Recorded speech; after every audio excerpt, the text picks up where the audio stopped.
Hi, so I'm Jose Hernandez, and I have been trying to get my video business off the ground for the last few years. And one of the most confusing parts, believe it or not, of this whole thing has been how to rig your camera properly.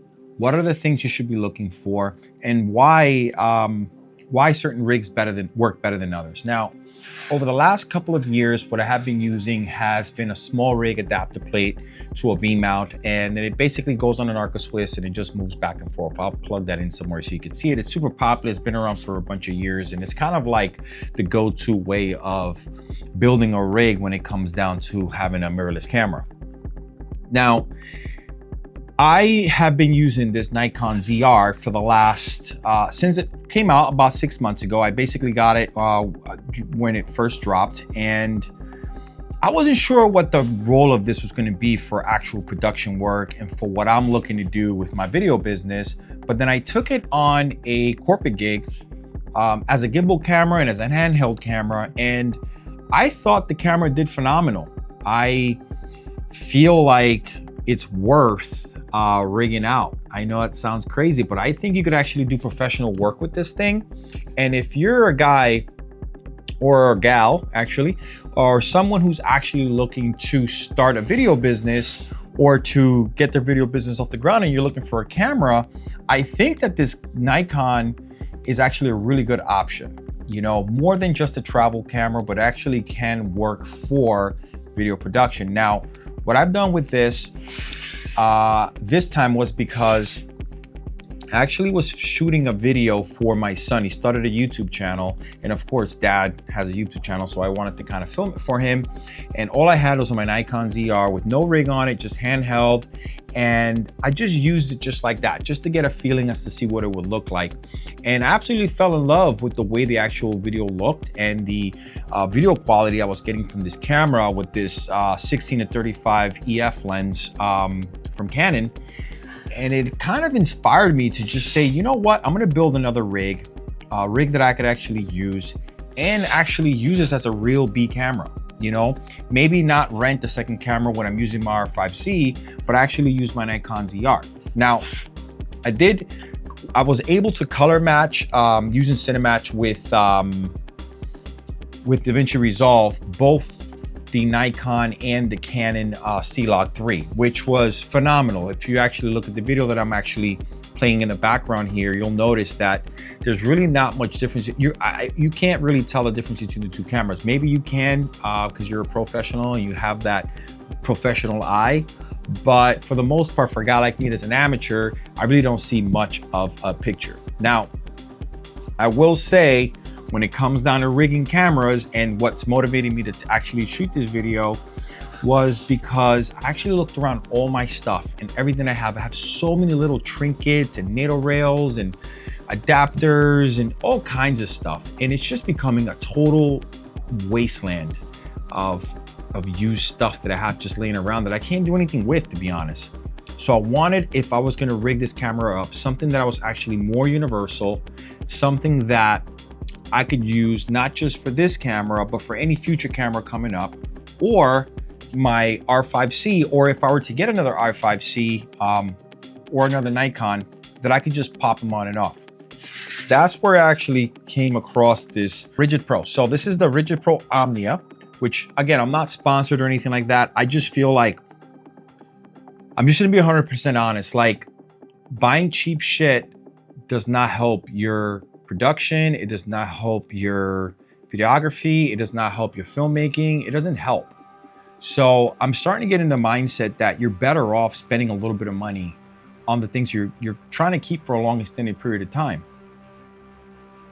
What I was trying to get at is the fact that if you're looking to invest in stuff long term, you should really start looking at like buying more quality gear, especially like stuff that goes on your body. So lenses, for example, to me are super important. Honestly, right now, monitors are super important to me right now. Handles could be important because you could reuse handles. You know, they're not like, you know, like this one, for example, came off my my small rig cage off my R5C when I bought the kit. And, you know, this Rigid Omnia kind of fills the void because it feels like a quality piece. When you lift it up, it's crazy heavy. It has all the ports on the side, for DTAP, which is great. Now, the other reason I wanted to go with this option is because I ran out of DTAPs.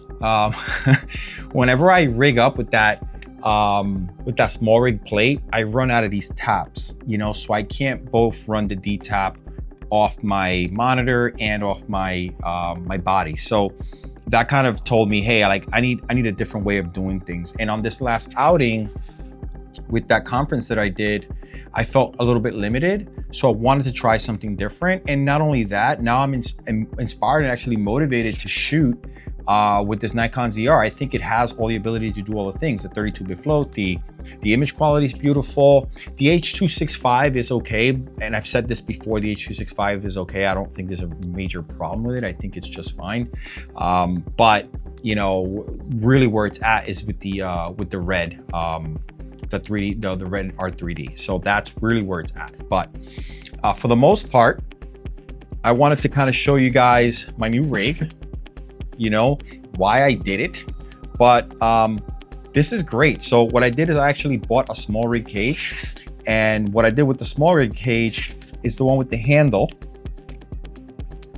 Ooh, let's see here. It just basically comes off. It has I had to get the sideways mounted plate so that way you could slide in the Omnia. I'm sorry, you could slide it into the Omnia straight in this way.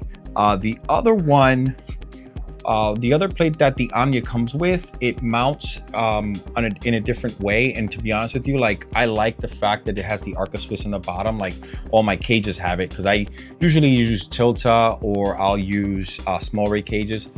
And I always buy them with an Arca Swiss on bottom because it just matches up with all my tripods and matches up with my gimbal. It matches up with everything I have. So I don't want to get away from that. So I ended up buying this little adapter plate, which is great.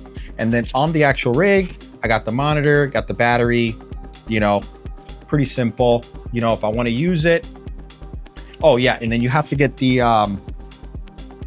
extension pack in order to be able to fit the huge screen from the NR, so the ZR, sorry. So I would definitely opt for that because the 3.5-inch one will not fit. So I have both, and the idea is to actually use this Omnia piece on both. Let's see if you can get it. Oh yeah. The idea is to actually use this on both my cameras, not just this one. The idea is to be able to have something that I could throw on either or depending on what the situation is. With the situation, for example, for my son's video was outdoor. I wanted to do something handheld, and I knew I wanted to use the Red R3D. That's the reason I use this.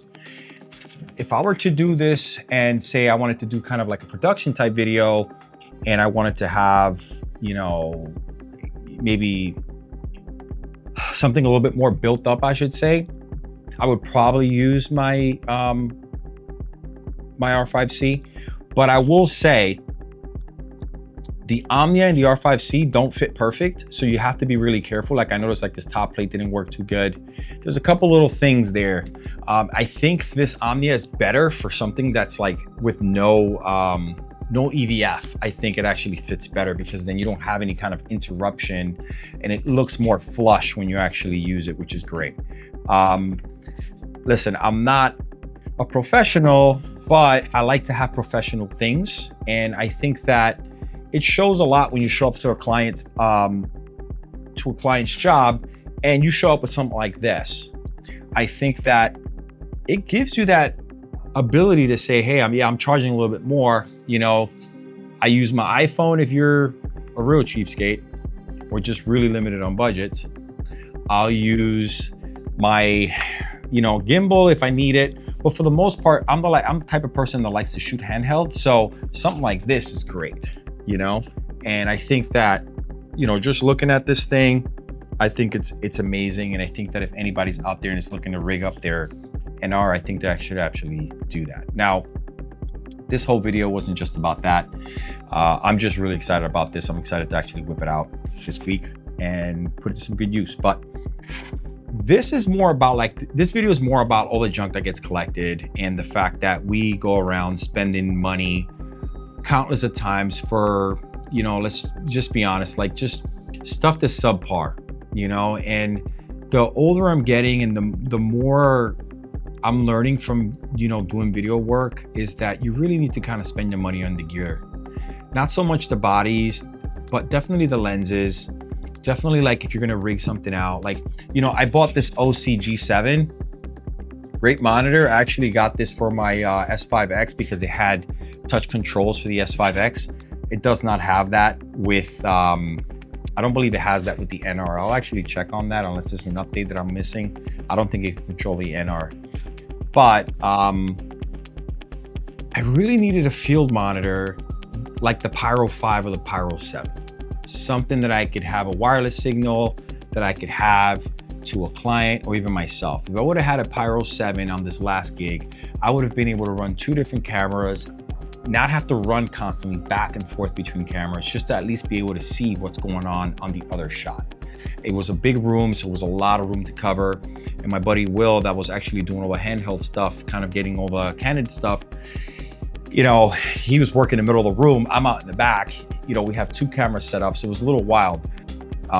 But, you know, again, like it just comes down to, I spent $500 probably, close to $500 on this monitor, and it's really not doing all the things that I need, you know? And the reason I didn't buy the Pyro 7 or the Pyro 5 was because it was a little bit more expensive than this one. And now I'm thinking, man, I should have just bought this, you know? And that's what gas will do to you, you know? That's what that gear acquisition syndrome will actually do to you. So just make sure you spend your money smart, you know? Don't be foolish. Spend your money on good quality things. As far as this Rigid Omnia, listen, it's a riggable thing. It's not like it's something that is, you know, I don't see this thing falling apart. It's very tough. It's very handheld. I think this thing will last me years unless something happens with the electronics inside. I think it's great. I think, you know, future-proofing my setups. I think that from now on, I'll probably end up buying something like this, this or a CineMatch when it comes down to rigging, and just get rid of all the other stuff. I know it looks cool to rig cameras sometimes, certain kind of ways, but I gotta be honest, like, you know, it's more about functionality and the way it actually feels in your hands, if you ask me. But yeah, so that was really my video. It's just kind of a rant. I was just sitting here thinking about it. I'm in my office. I got a little bit of free time, and I just wanted to put out something for you guys. If you guys have any questions or anything like that, make sure you hit me up and like and subscribe possibly. That'd be great. I'm out. Peace.